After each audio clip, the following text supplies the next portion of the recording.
Welcome to the Deep Dive. Today we're going on a journey.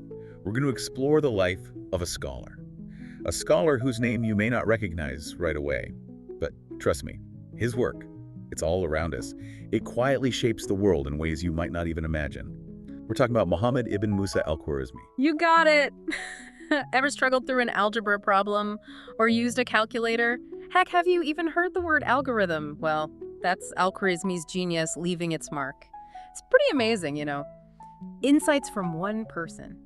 Over 1,000 years ago, still so important today. And that's exactly what we're diving into today. Who was this Al-Khwarizmi guy? And what did he do to earn the title Father of Algebra?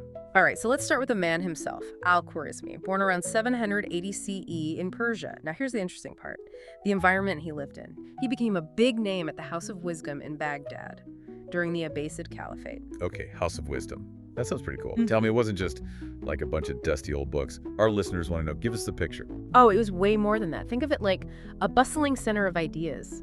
This was the golden age of Islam, right? So you had scholars from everywhere, different faiths, different cultures, all coming together. And they weren't just reading old stuff, they were translating, studying, debating, taking ideas from Greece, India, Persia, you name it.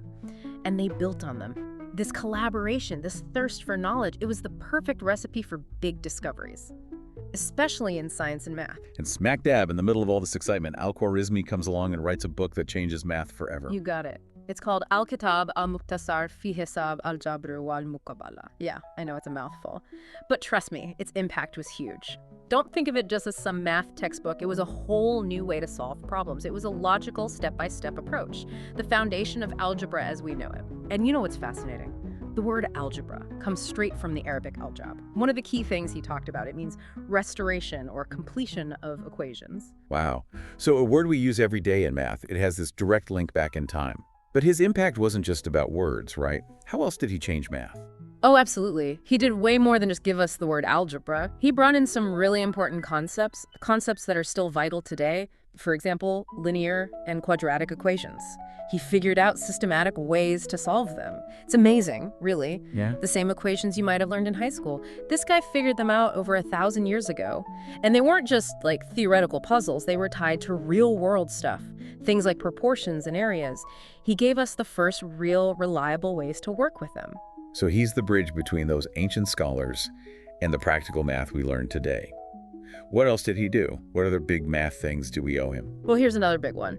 He was crucial in spreading the decimal system and Hindu-Arabic numerals. The numbers 0, 1, 2, 3, the ones we use every single day. Now, these numbers came from India originally, but it was Al-Khwarizmi who helped them catch on. His writings spread them throughout the Middle East and eventually into Europe. Before that, it was a mess. Different number systems everywhere, many of them really hard to use. Can you imagine doing your taxes with Roman numerals? Yikes, no thank you. So he basically gave us the easy-to-use number system we have today. That's a huge deal. It really is. But you know what might be his biggest contribution? And the one that's most important for our modern world? It's the concept of the algorithm. Oh yeah. That's a word we hear all the time now. What's the connection? How did his name end up tied to these step-by-step processes? Well, it's pretty straightforward, actually. Algorithm comes directly from Al-Khwarizmi. It basically means a precise set of steps to solve a problem. In his math work, Al-Khwarizmi was all about clear instructions, like a recipe, right? He'd lay out exactly how to do calculations and solve equations. This was one of the first times anyone did that so formally, and now, those same principles, they power everything, from what you see on your phone to complex science stuff. It's kind of mind-blowing, isn't it? Without these step-by-step methods he pioneered, so much of our technology wouldn't exist. No Google searches, no fancy AI, even basic computer code. It's all built on algorithms.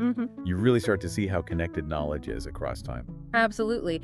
And to fully grasp Al-Khwarizmi's impact, we got to look at the bigger picture, the Islamic Golden Age. He wasn't working in a vacuum. This was a period of incredible intellectual growth. This period often doesn't get the attention it deserves, especially in the West. Why was this era so important for science and knowledge? Well, the Islamic Golden Age, from roughly the 8th to the 13th centuries, it was a time of huge progress. Science, medicine, math, philosophy, technology, all flourishing within the Islamic world. And it was driven by this intense curiosity, this love of knowledge. And the Islamic faith itself played a big role. I remember reading a quote from the Prophet Muhammad, peace be upon him, Seeking knowledge is an obligation upon every Muslim. Sunan ibn Majah 224. That really shows how important learning was in that culture. Exactly. That focus on knowledge, it fueled everything. It led to the creation of places like the House of Wisdom, scholars like Al-Khwarizmi and many others. Ibn Sina, Avicenna in medicine, Al-Hasan in optics. They made groundbreaking discoveries. They built on old knowledge, pushed the boundaries. They weren't just preserving the past, they were creating the future. It was a really exciting time. Lots of debate, different schools of thought, all contributing to this explosion of knowledge. It sounds like a truly dynamic and intellectually exciting time. And it's important for our listeners to understand this. So many things we rely on today. The groundwork was laid during this incredible era. You said it. And this historical context, it's a good reminder. The pursuit of knowledge never ends. Just like Al-Khwarizmi and others built on what came before them, we can do the same. We all have the potential to contribute. In math, science, technology, anything, this legacy of learning, it's still inspiring. And it's so relevant to our world today. So as we wrap up our deep dive into Al-Khwarizmi's life and work, what's the big takeaway? What do you want our listeners to remember most?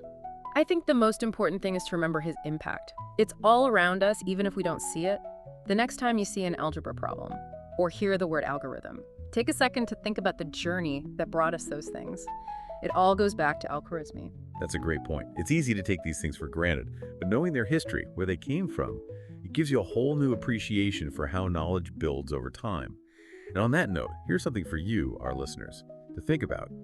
Building on Al-Khwarizmi's work, this foundation he laid in math and algorithms, what are the big advancements you see coming in the future?